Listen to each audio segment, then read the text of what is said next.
Hey everybody, and welcome back to the board meeting. Today I'm going to be talking about my personal shelf of shame or shelf of opportunity or whatever you want to call it.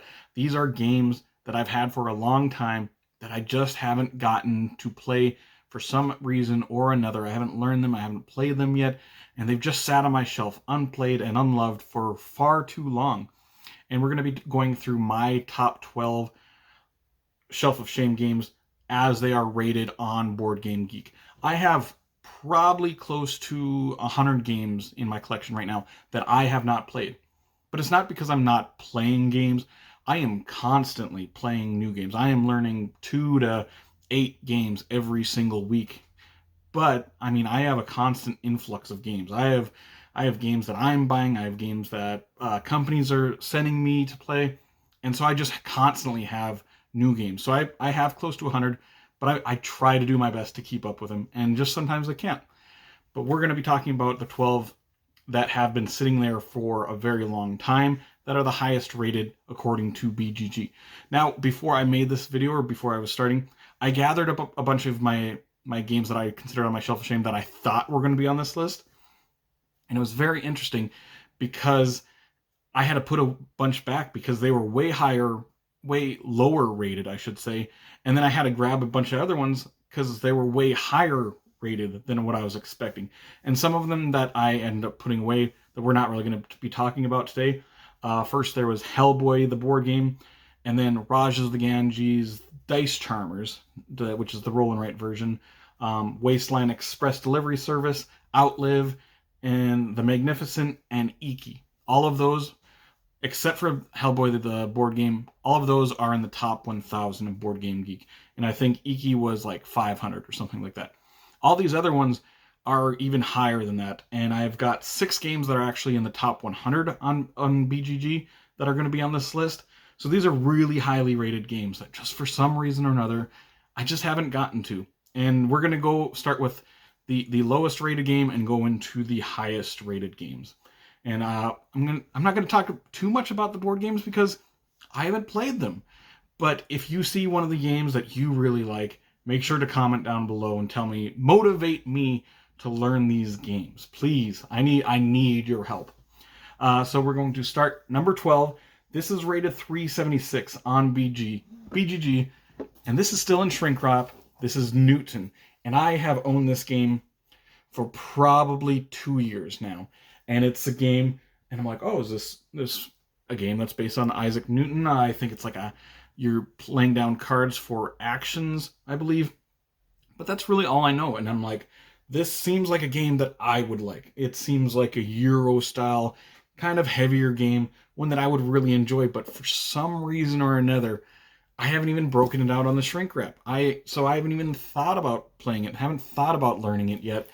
And I don't know what it is about this one.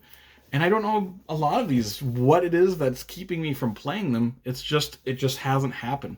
So yeah, number 12 at 376 is Newton. Going to 11, this is Ginkopolis at 369. So just a little bit higher than that. And I've broken this one out of shrink wrap. I've actually set up the game. I read the rule book, and then I got busy with something and I had to put the game away. And I just never broke it out again. And the only reason I bought this game was because I think it was Steph Hodge, who's a board game YouTuber that I watch every once in a while. I think this is the game that she says is her favorite game of all time. If I remember right, that's the reason why I bought this one. And I broke it out. Like I said, read the rule book, and that was just a few years ago now, and it just hasn't made it back to the table where I would have to relearn it in order to play this. So yeah, number 11, Ginkopolis, 369. Going to number 10. Number 10 is rated 346, so a little bit higher. This is part of the T series of games. This is Tekhenu. Now, Tekhenu, like I said, is part of the T series games, and I like a couple of those T series games. I really, really like Teotihuacan is one of my all-time favorite games. I got this for my birthday, I think, 3 years ago. And this is another one that I broke it out. I set up the game a couple different times, but I've never read the rule book. I just set it up. I mean, it's got this table presence to it, kind of like Teotihuacan. There's a big obelisk in the middle, and there's dice. that are, and a certain way that you're putting these dice out that are like in the shadow of the obelisk, I believe. And it's just one that I just haven't motivated myself to get to it. And these are ones that are a little bit heavier, really Euro style games, these T-Series games. So I bet I would really like this game, but it's just not hitting the table. Going to number 9. Number 9 is a very popular solo-only game. If you're a solo player, that's probably one of your favorite games. This is Nemo's War, 2nd edition. This is rated 302 on BGG, and it's one of like the classic solo games. Now, if you're a solo player, Nemo's War should be part of your repertoire, and it's still not part of my repertoire. I don't know what it is. I remember when I bought this game, I was really excited about it. I broke out the game. I was reading the rule book, and then I was punching out some of the components in those cardboard components, and some of the cardboard components were completely mislabeled from the printer side. So like half of the stuff that I was punching out didn't have the symbols on them that it needed for those cardboards. And this is the one game probably that I've ever contacted the publisher and be like, I need new punch outs for this game because the printer was so far off of this particular cardboard. So they sent me like 5 new whole cardboard things full of these punch outs. And after I got that, I just never broke it out again.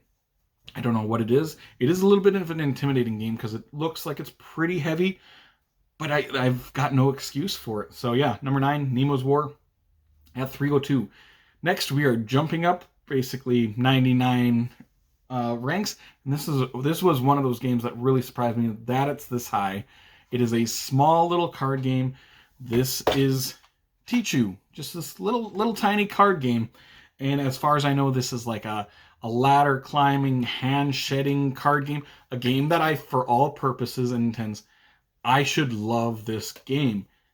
And for some reason or another, I haven't broken it out. I haven't learned it. And if I remember right, I don't think the instructions are even in English. I'm going to check that out right now because it's been a while. Yeah, it doesn't look like it's in English. So that might be the reason why I haven't learned this yet. I'll have to go online and read the rulebook on that. But this is one of those games that a lot of people seem to really like. If you like card games, a lot of people seem to like, this is almost like a lifestyle game, like a Pinochle or something like that you play all the time. And so I really want to learn it. I just haven't. So yeah, number 8 at 203 is Tichu. Going to the next one. Next one is number at 162, so this is the 7th game. This is Undaunted Normandy, and I believe this is a bag building game, if I'm not mistaken. And this is one that I really, really want to play, and it doesn't seem like it's that heavy, so it doesn't have that excuse. I think it's going to be like a light to medium weight level style game, and I just haven't gotten to it. And I haven't read the rule book.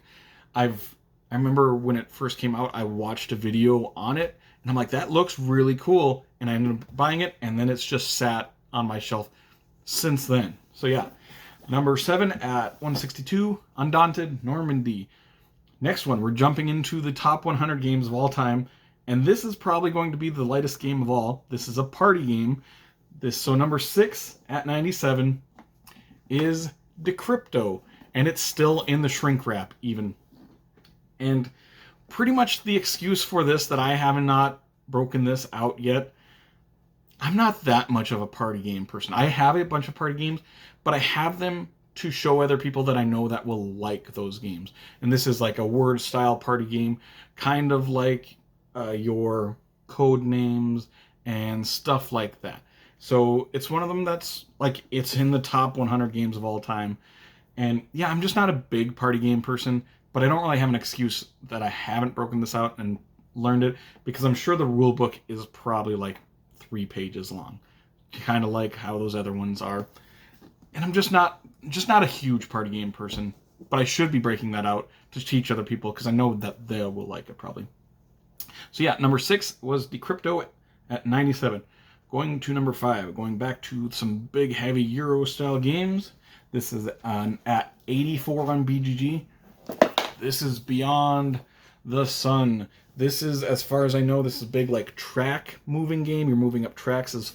From what I remember when I looked at it, when I bought it, I know a lot of people really, really like this game. And I'm going to get a lot of crap for not playing this one, I know. Because I know a lot of people who like, I don't have this game, but I really want it because it's such a cool game. And I have it just sitting on my shelf for probably 2 years now. And it's a shame. I should be ashamed. I am ashamed. So number 84 for 5 is Beyond the Sun. Going to the next game. The next game is another game that's in the T-Series like Tekkenu. This is the most popular one, though. And this one hurts. This is Tzolk'in, the Mayan calendar. Another big, heavy Euro-style game by Board and Dice. But this one was printed by CGE, I guess. And this one looks so cool. It has a giant gear that gear is going to be moving, and you have stuff on those gears, and that's going to change. The gears are turning throughout the game. And I really, really want to play this one. And for some reason, I am just lacking on playing and learning Tzolk'in. This is one of those games that like I see it, and I watch people play it, and I'm like, this one could be like in my top 20 games of all time if I learned it. I almost know that I'm going to like this game when I eventually get to it, but I've had it for a year and a half, 2 years, and it's just sat there along with Tekkenu, and those games should be mad at me. So yeah, number 4, Tzolk'in, the Mayan calendar at 57 on BGG. So we're getting pretty high on BGG right now. Going to the next one, number 3. This one's ranked 55 on BGG.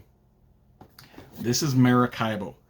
Out of all of the games that we're talking about today, this is the one that I've owned the longest. I have had this one since like right when it came out, I believe. I think it was like 2018, 2019, around that area. I think 2019 when this came out. This is kind of like Great Western Trail from what I've been told. And I thought Great Western Trail was a pretty good game, one that I enjoyed, not one that I own anymore. But I've been told this is such a good game, and I've not played it, so I've had it for 4, maybe a little bit longer years. Never even once read the rule book. I don't know if I've punched out the components in it either. It's just I'm slacking like in all these other games. So number 3, Maracaibo at 55. Going to the next one. Next one is I do have an excuse to not play this one. This is number 2. And it's ranked number 50 on BGG. This is Pandemic Legacy Season 0, a game that I know I would absolutely love. I have played Pandemic Legacy Season 1. I am in the process of playing Season 2, and then it goes to Season 0, which is kind of weird. But the reason why I haven't played it is because I want to finish Season 2 before I start this one. But Legacy games for me are so hard to play. We've been playing Season 2 for now... We've been in the process of trying to finish it for close to a year. And it's me and 2 other guys. And just getting us together to play that, to finish that, has just been kind of a pain. And so once that's done, I'm going to try and find a group to play this one. I'm going to try to find a very dedicated group to play this. And play it in, a matter of a month, hopefully. So I will play this game eventually. But I want to finish Season 2 first. And we have a couple games left of that. So... maybe, hopefully, in the next couple months I finish that. So yeah, Pandemic Legacy Season 0, rated 50 on Board Game Geek. Now, to the big game that I have not yet played. This is in the top 10 of BGG. This is number 9. This is War of the Ring. And I am a huge Lord of the Rings fan, which this is a Lord of the Rings game. A big, giant game. Big, giant miniatures game. Lots of rules, takes a while to play, it's only 2 players. Now you see the problem with this game. I want to play it so bad, but I need to find another person who will be dedicated, that wants to learn this game, wants to learn this big, heavy game, and wants to sit down and play this game for several hours, which I've heard it, especially if you're just learning it, is going to take 3-4 hours to play. And I want to play it so badly. I know I'm going to like this game. The problem is, once we do learn it and play it, how often is it going to hit the table? I bought this game knowing that I might not ever get to play it. I want to. I may just set up a game and learn it myself and play both sides just for the chance to play this, to learn this game. Right behind me, I have War of the Ring, the card game, which I bought last week, and I've already punched out the components, looked through the game, read half the rule book, and then I got distracted. But I'm going to play War of the Ring, the card game, pretty soon. I'm hoping within the next couple weeks, actually. War of the Ring, the board game, I don't know. I don't know if I'll ever get a chance to play it. I would love to. But yeah, so, yep, number 1 and rated number 9 on BGG, War of the Ring, 2nd edition. And that will complete this list. Make sure to comment down below. Motivate me to play some of these games. Which one of these games are your favorite games of all time? And motivate me somehow, please. I need help to get motivated to play these games. But yeah, that'll be it. So if you did enjoy this video, make sure to like and subscribe to see more weekly content from me, Shane, at the board meeting in the future. Hope you'll have an amazing day. Take care.